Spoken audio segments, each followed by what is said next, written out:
Hello everyone, I'm Dr. Sapna Dadwal. I'm working as a professor in the Department of Management and I'm working at St. Andrews Institute of Technology and Management. This is my fourth lecture of business law. This subject is taught in BBA fourth semester of MDU BBA course. The topic I'm going to cover in this lecture are meaning of free consent, coercion, undue influence, fraud, misrepresentation, and mistake of law.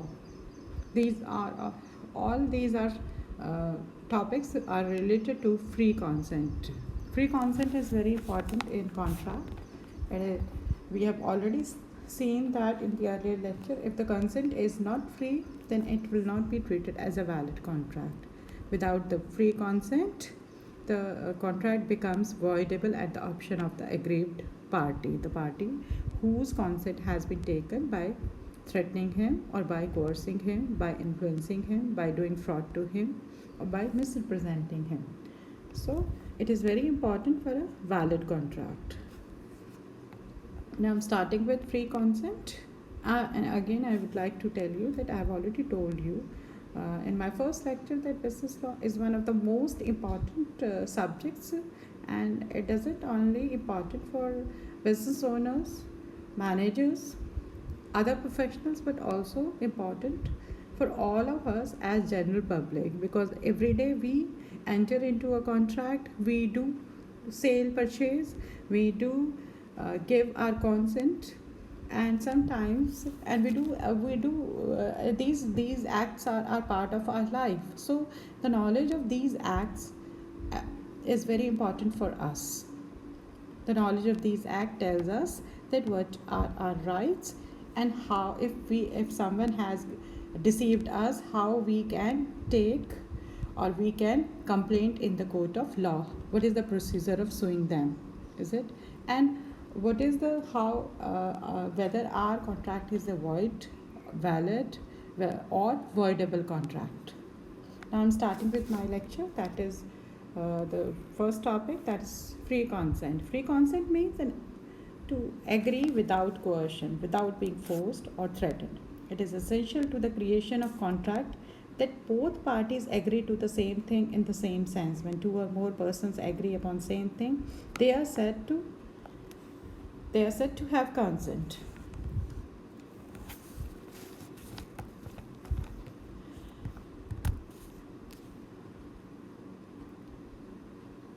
Now, Section 14 says that consent is said to be free if it is not obtained by coercing someone, or by undue influencing him, or by doing fraud to him, or by misrepresenting the other party, or by mistake. If any of this is there while taking the consent of the other party, then it will not be treated as a free consent, and the contract becomes voidable. So, where there is consent but it is not free as prescribed the Section 14 of the Indian Contract Acts 1872, the contract is usually voidable at the option of the party whose consent was taken by coercion, undue influence, fraud, misrepresentation, or by mistake.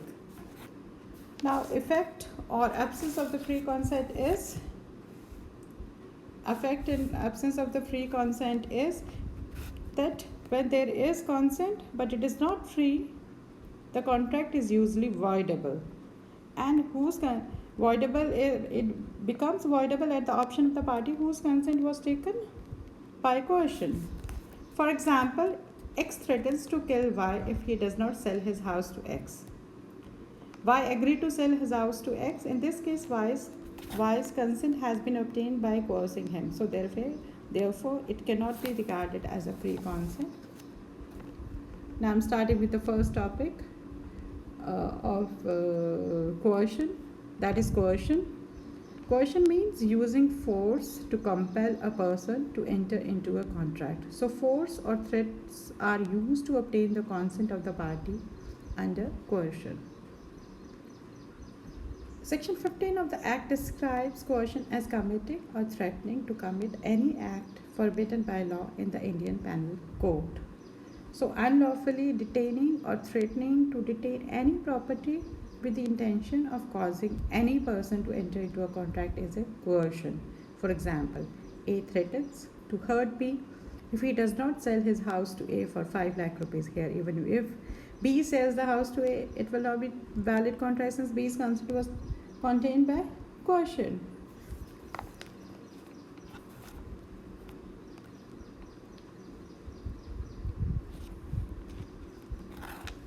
Now, essentials of coercion.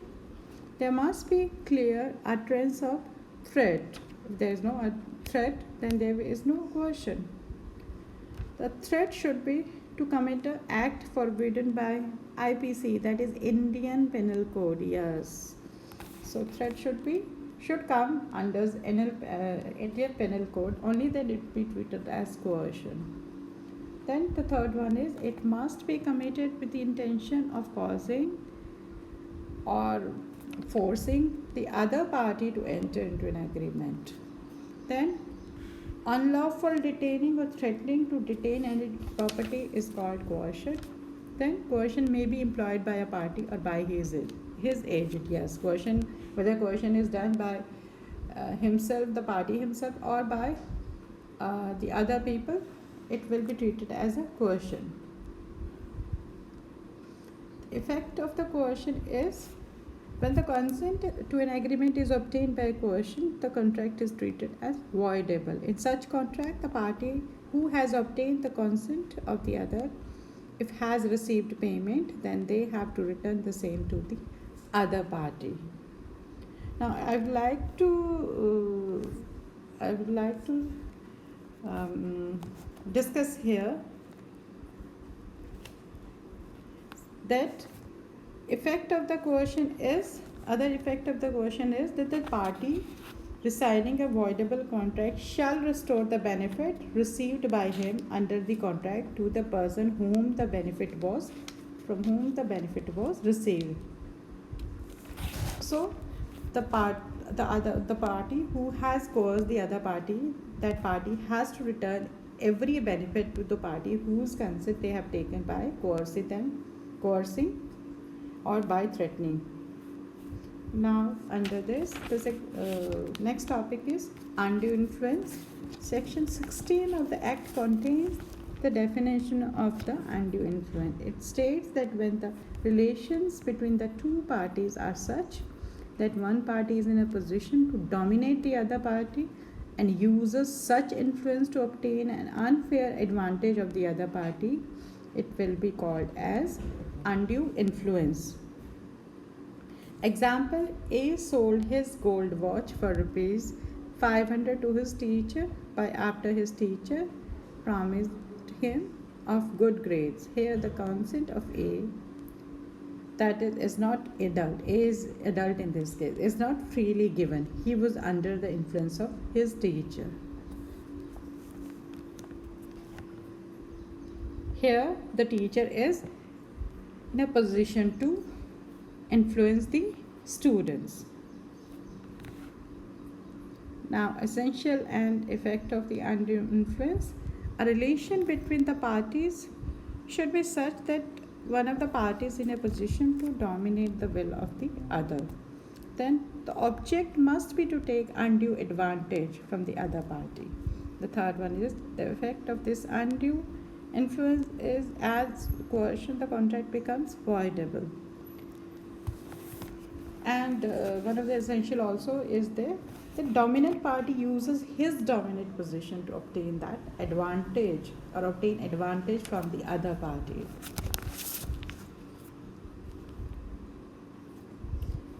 I would like to discuss now the difference between coercion and undue influence. In coercion, parties to the contract may or may not be related to each other. But in undue influence, the parties are related to each other and the party knows each other. But they have such relationship that one party is in a dominant position. And in coercion, the consent is obtained by giving threat to the other party. That is by committing offense. Whereas in undue influence, consent is obtained by dominating the will of the other party. So this is the difference. Then Coercion, it may be a physical pressure, but in undue influence, it is always a moral pressure. And then in coercion, it can be exercised even by a stranger to the contract. Even a third party can coerce someone to the first party, to the primary party. But undue influence is always done by the person who is in dominant position. It cannot be done by the stranger or the third party. And coercion, the aggrieved party has to restore the benefit received under section 64, whereas in undue influence, the party avoiding the contract may or may not return the benefit under section 19A. In coercion, coercion has to be proved by the party alleging it.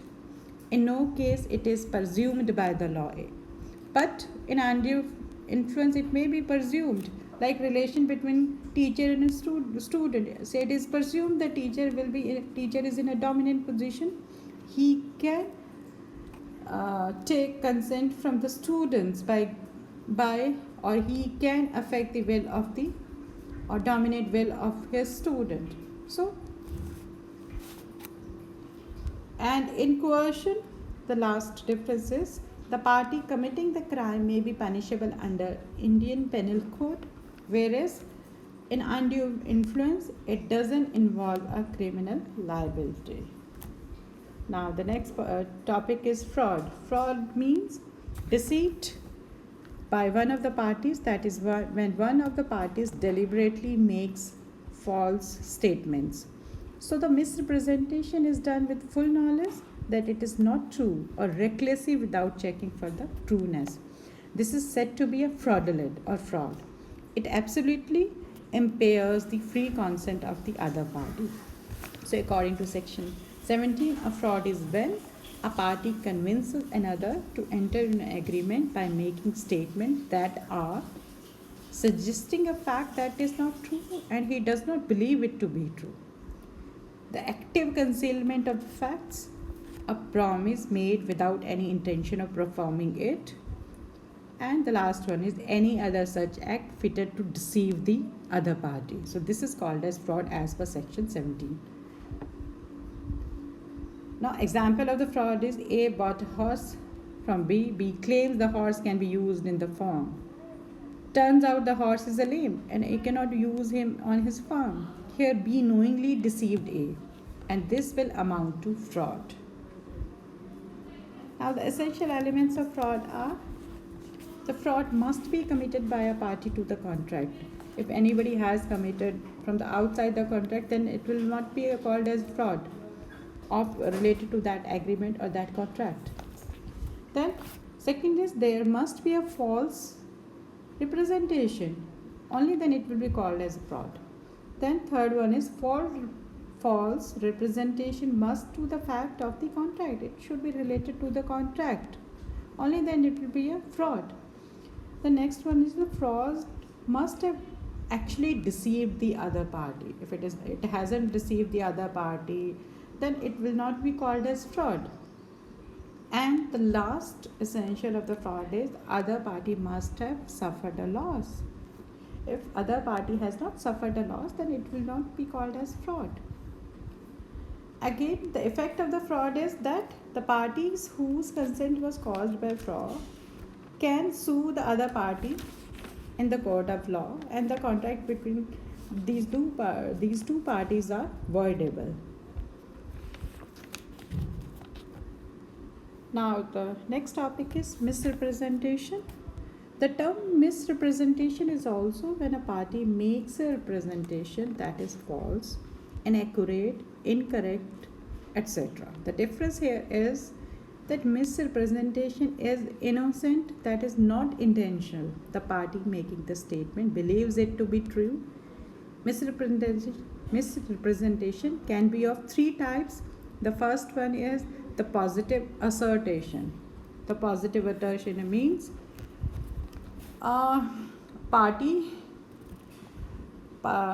positive assertion means in a manner not wanted by the information, or a person makes a positive assertion believing it to be true.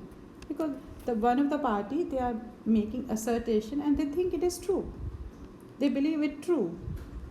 Then second is any breach of duty gives the person committing it an advantage by misleading other, but the breach of the duty is without an intent to deceive.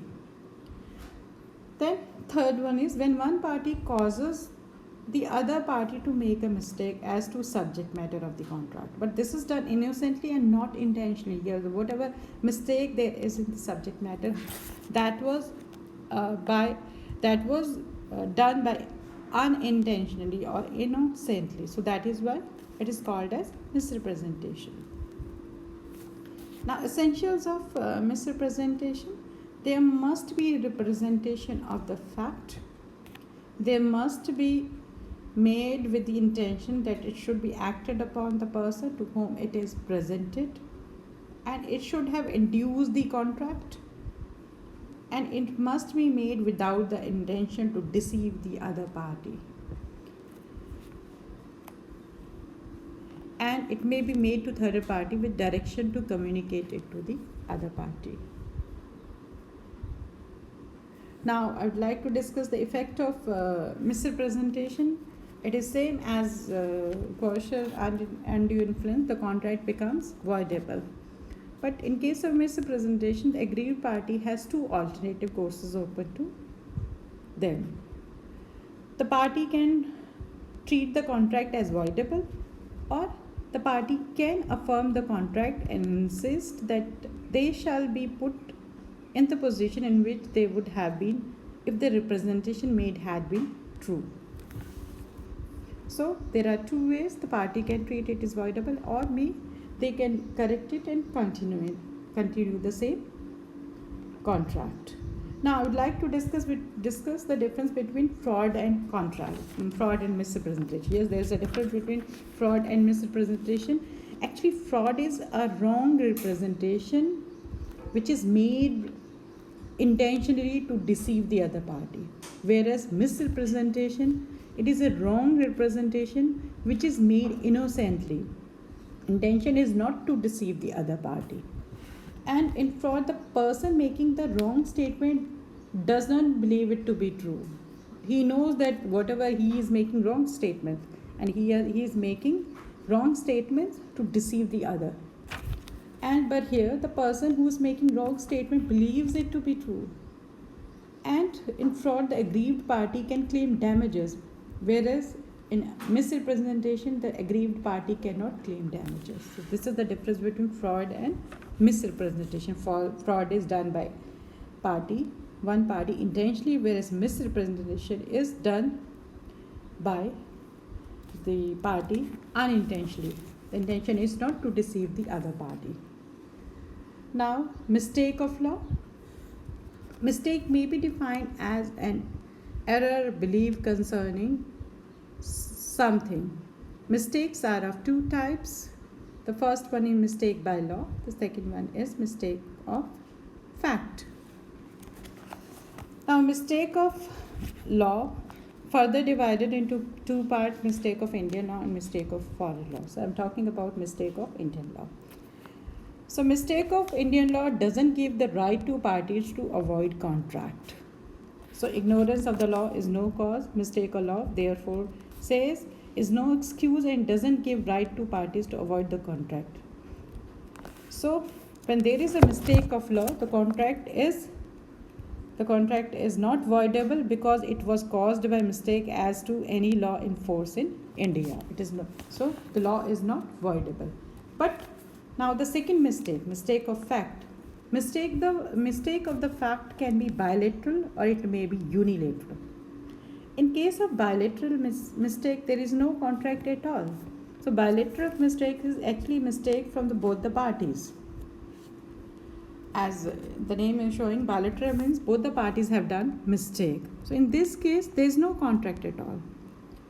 Whereas in case of unilateral mistake, the contract remains valid unless mistake is caused by misrepresentation. So if there is a misrepresentation, intentionally misrepresentation, then it becomes a fraud. Misrepresentation. It becomes valid till there is a misrepresentation. Now, the difference between unilateral and bilateral mistake is unilateral mistake where only one of the contracting party is mistaken as to matter of the fact. The mistake is unilateral mistake, and contract is not void or voidable. It remains valid.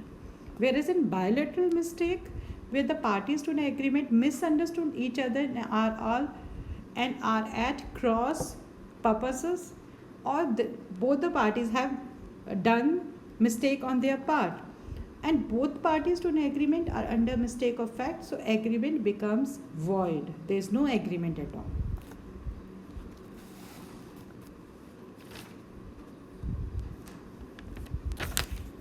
Now the questions, if questions are these, like define free consent. I have given you 10 questions here. You can solve these questions. If there is any query, you can always contact me, and feel free to contact me if there is any query or in any of the topic is not clear to you. Thank you.